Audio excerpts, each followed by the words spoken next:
আজকের প্রার্থনা আমরা শুরু করছি বৈদিক শান্তি মন্ত্রের মাধ্যমে।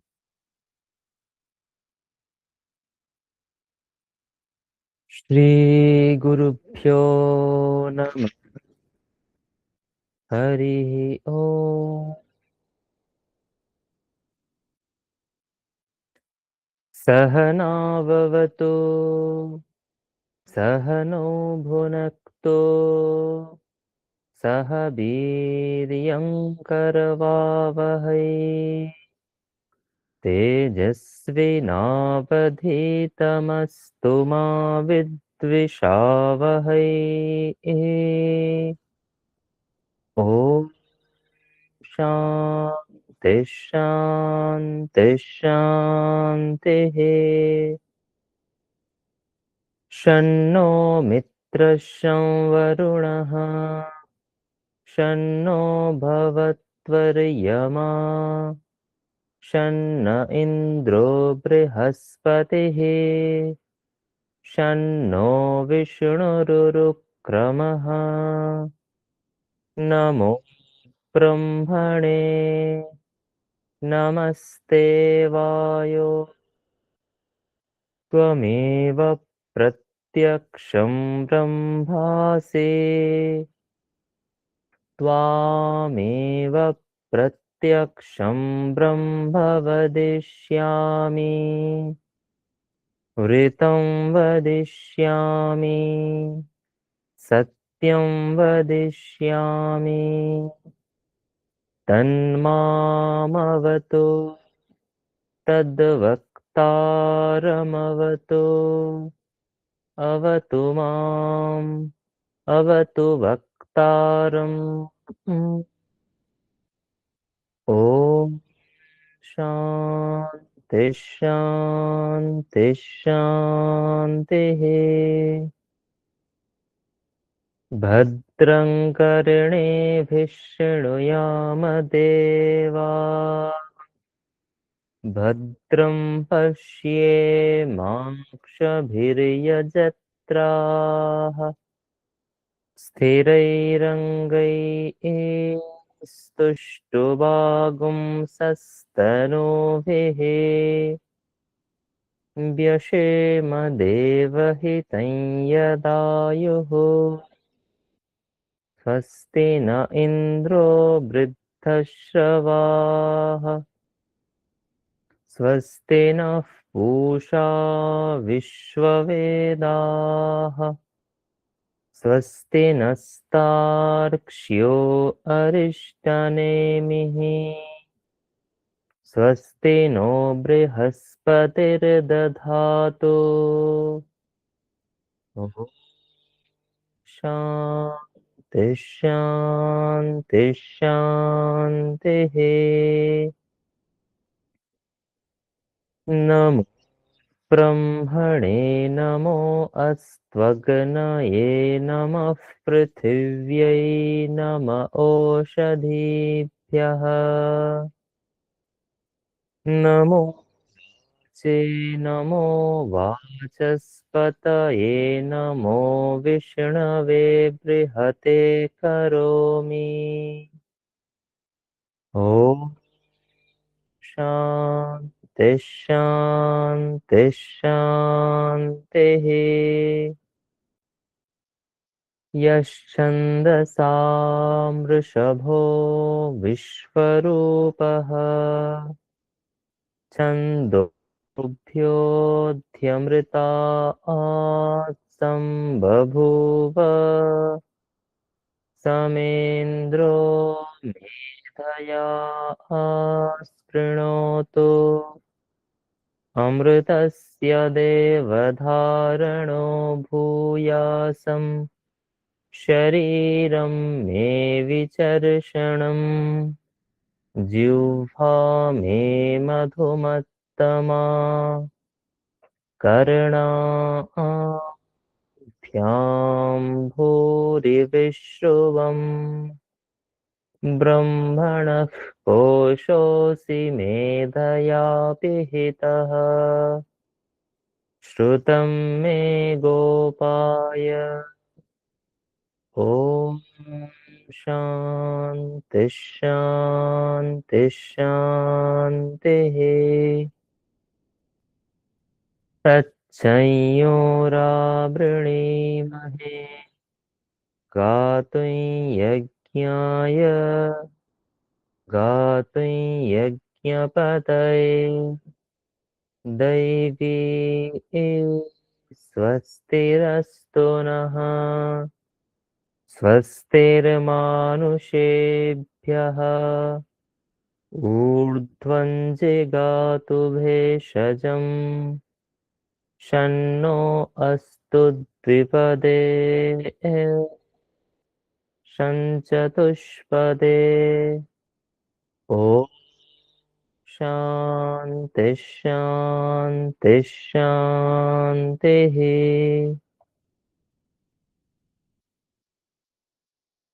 मधुवातारितायते मधुक्षरन्ति सिन्धवः माध्वीएनः सन्त्वोषधीः मधुनक्तमुतोषसि मधुमत्पार्थिवगुं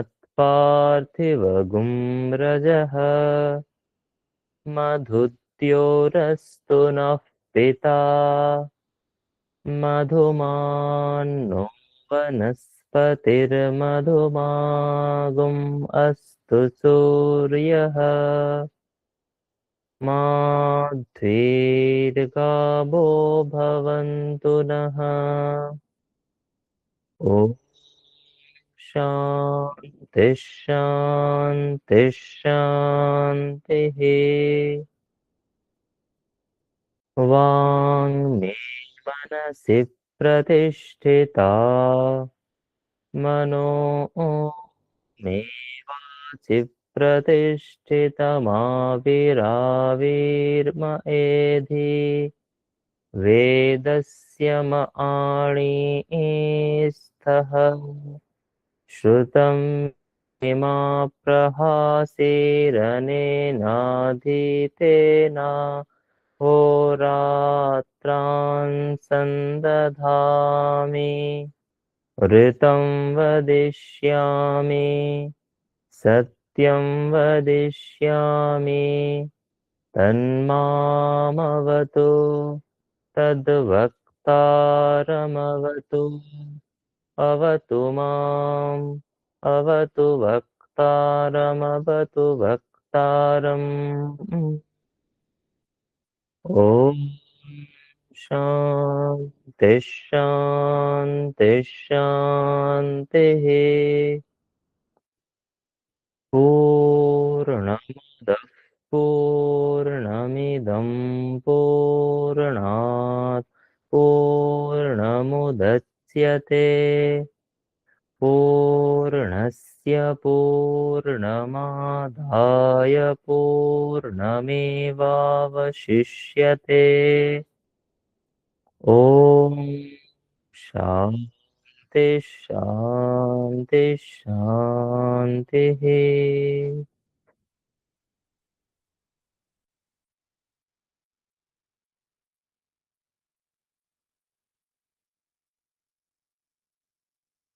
শ্রীমদ্ ভগবদ গীতা পঞ্চম অধ্যায়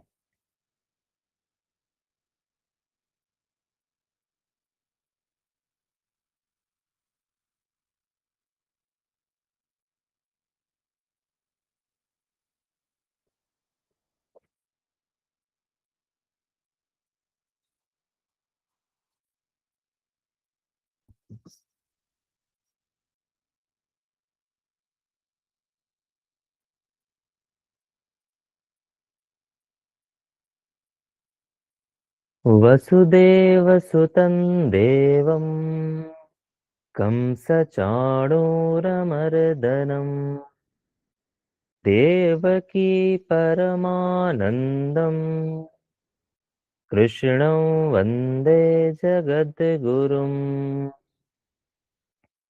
अथ पञ्चमोऽध्यायः अर्जुन उवाच सन्न्यासं कर्मणां कृष्ण पुनर्योगं च शंससि यच्छ्रेय एतयोरेकम् तन्मे ब्रूहि सुनिश्चितम् श्रीभगवानुवाच सन्न्यासः कर्मयोगश्च निःश्रेयसकराबुभौ तयोस्तु कर्मसन्न्यासात् कर्मयोगो विशिष्यते ज्ञेयः स नित्यसन्न्यासी यो न द्वेष्टि न काङ्क्षते निर्द्वन्द्वो हि महाबाहो सुखं बन्धात् प्रमुच्यते साङ्ख्ययोगो पृथग्बालाः प्रवदन्ति न पण्डिताः एकमप्यास्थितः सम्यक् उभयोर्विन्दते फलम् यत् साङ्ख्यै प्राप्यते स्थानम् तद्योगैरपि गम्यते एकं साङ्ख्यं च योगं च यः पश्यति स पश्यति सन्न्यासस्तु महाबाहो दुःखमाप्तुमयो गतः योगयुक्तो मुनिर्ब्रह्मा न चिरेणाधिगच्छति योगयुक्तो विशुद्धात्मा विजितात्मा जितेन्द्रियः सर्वभूतात्मभूतात्मा कुर्वन्नपि न लिप्यते नैव किञ्चित् करोमीति युक्तो मन्येत तत्त्ववेत् पश्यन् शृण्वन् स्पृशन् जिघ्रन् अश्नन् गच्छन् स्वपन् श्वसन् प्रलपन् विसृजन् गृह्णन् उन्मिषन्निमिषन्नपि इन्द्रियाणीन्द्रियार्थेषु वर्तन्त इति धारयन् ब्रह्मण्याधाय कर्माणि सङ्गं त्यक्त्वा करोति यः लिप्यते न स पापेन पद्मपत्रमिवाम्भसा कायेन मनसा बुद्ध्या केवलैरिन्द्रियैरपि योगिनः कर्म कुर्वन्ति सङ्गं त्यक्त्वात्मशुद्धये युक्तः कर्मफलं त्यक्त्वा शान्तिमाप्नोति नैष्ठिकीम् अयुक्तः कामकारेण फले सक्तो निबध्यते सर्वकर्माणि मनसा सन्न्यस्यास्ते सुखं वशी नवद्वारे पुरे देहि नैव कुर्वन्न कारयन् न कर्तृत्वं न कर्माणि लोकस्य सृजति प्रभुः न कर्मफलसंयोगम् स्वभावस्तु प्रवर्तते नादत्ते कस्यचित् पापम् न चैव सुकृतं विभुः अज्ञानेनावृतं ज्ञानम् तेन मुह्यन्ति जन्तवः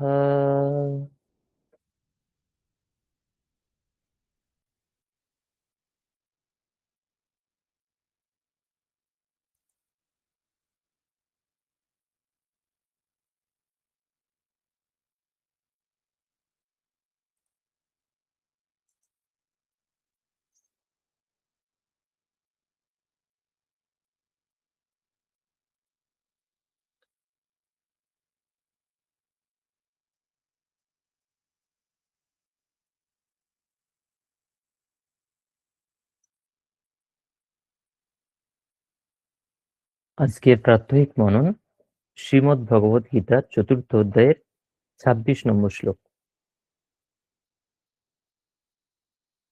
শ্লোকটি পাঠ করছি। শ্রোত্রাদীনিন্দ্রিয়াণ্যন্যে সংযমাগ্নিষু জোহতে শব্দাদীন বিষয়ান্যন্যা ইন্দ্রিয়াগ্নিষু জোহতে। আরেকবার পাঠ করছি। শ্রোত্রাদীনিন্দ্রিয়াণ্যন্যে संयमाग्निषु जोहते शब्दादीन् विषयान्यन्य ইন্দ্রিয়াগ্নিষু জোহতে। শ্লোকটির সাধারণ অর্থ: অন্য যোগীগণ শ্রোত্রাদি সমস্ত ইন্দ্রিয়কে সংযমরূপ অগ্নিতে আহুতি দেন এবং অপর যোগীগণ শব্দাদি সমস্ত বিষয়কে ইন্দ্রিয়রূপ অগ্নিতে আহুতি দেন।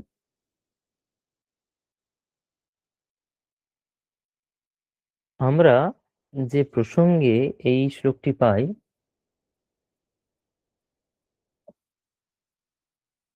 ব্রহ্মার্পণম ব্রহ্মহবি ব্রহ্মাগ্নৌ ব্রহ্মণাহুতম, যে শ্লোকটি বলা হয়েছিল ২৪ নম্বর শ্লোক। অর্থাৎ জ্ঞানী যখন সর্বত্র ব্রহ্ম দেখেন, সমস্ত কর্মের মধ্যে ব্রহ্ম দেখেন, তখন তার প্রত্যেকটি কর্মই যজ্ঞ হয়ে ওঠে। সেই যজ্ঞের রূপকে প্রত্যেকটি জিনিস এখানে ভগবান বলছেন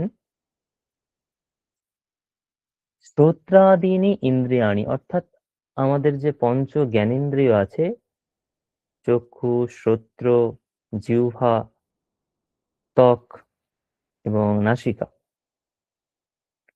এই পঞ্চ জ্ঞানেন্দ্রিয়কে সংযমরূপ অগ্নিতে আহুতি দেন কিছু যোগী। অর্থাৎ কিছু যোগী আছেন, কর্মযোগী যারা, তারা সংযম মানে আত্মসংযম, অর্থাৎ ইন্দ্রিয় সংযম, সেই সংযম রূপ অগ্নিতে ইন্দ্রিয়গুলোকে আহুতি দেন। মানে এটা কি? মানে তারা ইন্দ্রিয় সংযম করেন। সংযম তো আর অগ্নি হয় না, কিন্তু কল্পনা করা হচ্ছে যে সংযমটা হচ্ছে আগুনের মতো, তাতে ইন্দ্রিয়গুলোকে আহুতি দেওয়া হচ্ছে, অর্থাৎ ইন্দ্রিয়গুলোকে তাতে সংযমরূপ আগুনে, অগ্নিতে প্রক্ষিপ্ত করা হচ্ছে, দেওয়া হচ্ছে, ডুবিয়ে দেওয়া হচ্ছে বা তাতে দেওয়া হচ্ছে, অর্থাৎ ইন্দ্রিয়গুলোকে সংযম করা হচ্ছে। যোগীরা বা সমস্ত শাস্ত্রেই, আধ্যাত্মিক শাস্ত্রে ইন্দ্রিয় সংযম অবশ্যই করতে বলা হয়েছে। সে যে কোনো যোগ হোক, কর্মযোগ, ভক্তিযোগ, জ্ঞানযোগ, রাজযোগ, সমস্ত যোগের মধ্যে ইন্দ্রিয় সংযম করতে হবে। কারণ প্রবৃত্তির মাধ্যমে আমাদের আত্মজ্ঞান হয় না, নিবৃত্তি করতে হয়। নিবৃত্তি মানে প্রথম হচ্ছে ইন্দ্রিয় সংযম। আর কিছু যোগী আছেন, সেই যোগীরা কিরকম? শব্দাদীন বিষয়ান অন্য অন্যে যোগিনঃ, অন্য যোগীরা শব্দ প্রভৃতি বিষয়কে, শব্দ প্রভৃতি বিষয় বলতে যেমন আমাদের পঞ্চ ইন্দ্রিয় আছে, সেই রকম পঞ্চ ইন্দ্রিয়ের বিষয় আছে। অর্থাৎ পঞ্চ ইন্দ্রিয় দিয়ে আমরা যেগুলো গ্রহণ করি সেগুলোকে বলা হয় সেই ইন্দ্রিয়ের বিষয়। যেমন শব্দ প্রভৃতি। কি কি সেগুলো? শ্রোত্র অর্থাৎ কর্ণ ইন্দ্রিয়, তার বিষয় হচ্ছে শব্দ, কারণ কর্ণ দিয়ে আমরা শব্দ গ্রহণ করি। চক্ষু ইন্দ্রিয়, তার বিষয় হচ্ছে রূপ, আমরা চোখ দিয়ে রূপ প্রত্যক্ষ করি, রূপ গ্রহণ করি। যে নাসিকা, সেই ইন্দ্রিয়ের বিষয় হচ্ছে গন্ধ, কারণ নাসিকা দিয়ে আমরা গন্ধ গ্রহণ করি। ত্বক, ত্বক ইন্দ্রিয়ের বিষয় হচ্ছে স্পর্শ, ত্বক দিয়ে আমরা স্পর্শ গ্রহণ করি। আর জিহ্বা, জিহ্বা ইন্দ্রিয় দিয়ে আমরা রস গ্রহণ করি।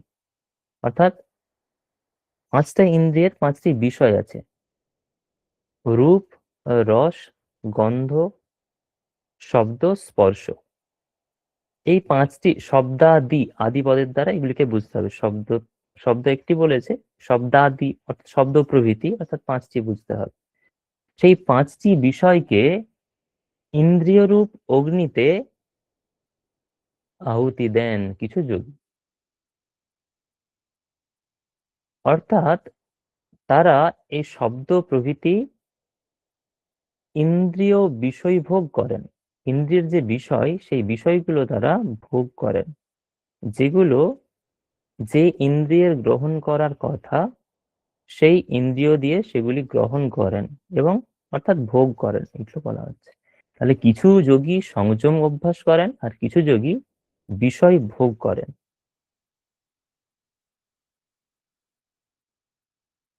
আধ্যাত্মিক শাস্ত্রে এগোতে গেলে সংযম ছাড়া প্রকৃতপক্ষে কোনো উপায় নেই। সংযম প্রত্যেক শাস্ত্রেই বলা আছে, আধ্যাত্মিক শাস্ত্রে।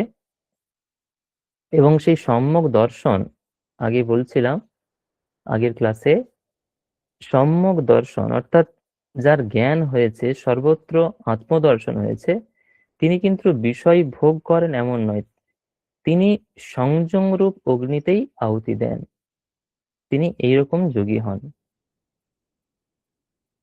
অর্থাৎ এখানে তাহলে আমরা আলোচনা করলাম যে ব্রহ্মার্পণম ব্রহ্মবিহি, এই শ্লোকে যে জ্ঞান যজ্ঞের কথা বলা হয়েছে, সমস্ত কিছুই ব্রহ্ম। কিছু যোগী সমস্ত কিছু ব্রহ্ম দেখে সংযম অভ্যাস করেন, কিছু যোগী ইন্দ্রিয় ভোগে লিপ্ত থাকেন।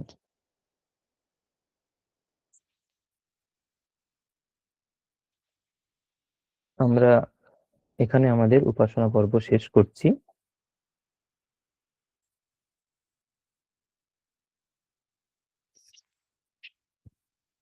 আপনারা প্রত্যেকে সকলে আপনাদের প্রাত্যহিক ধ্যান, জপ, শরীর চর্চা দিয়ে দিন শুরু করুন। সকলে ভালো থাকবেন। সকলকে ধন্যবাদ।